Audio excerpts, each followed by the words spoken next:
ზონას ზუგდიდის ორგანიზაცია შემოუერთდა რეგიონული განვითარების ცენტრის მიერ დაგეგმილ აქციას უკრაინელების მხარდასაჭერად. თავისუფალი ზონა უერთდება უკრაინელ ხალხს და სოლიდარობას უცხადებს მათ.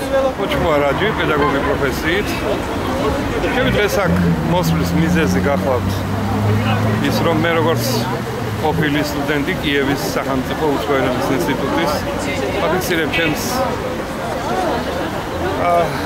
პროტესტს მის გამო, რასაც იანუკოვიჩის ხელისუფლება აკეთებს უკრაინელი ხალხისთვის. მე ვალდებული ვარ ესაც განამარტოვა აქ არ უნდა ვიყო იქ ალბათ კრეჩატიკზე იმ ჩემს ამ სიტუაციური მნიშვნელობით მოძმე ხალხთან მოძმე ერთად რომელთაც მე განვითარებია ჩემი ცხოვრების ძალიან დიდი ნაწილი. არის ესეთი მიხეილ ბრატუშნი, რომელიც ჩემი თანაკურსელია, ის ხელმძღვანელობს დასავლეთ უკრაინაში ეროვნულ მოძრაობას.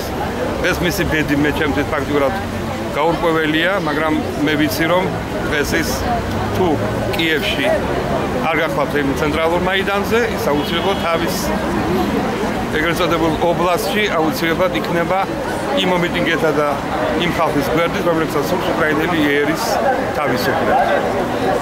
ეს ბედნიერი ვარ ერთის რომ ვარ ვიმყოფები ზუგდიდში და რაღაცნაირად მაინც შემიძლია დავაფიქსირო ჩემი ფაქტიურად პოზიცია.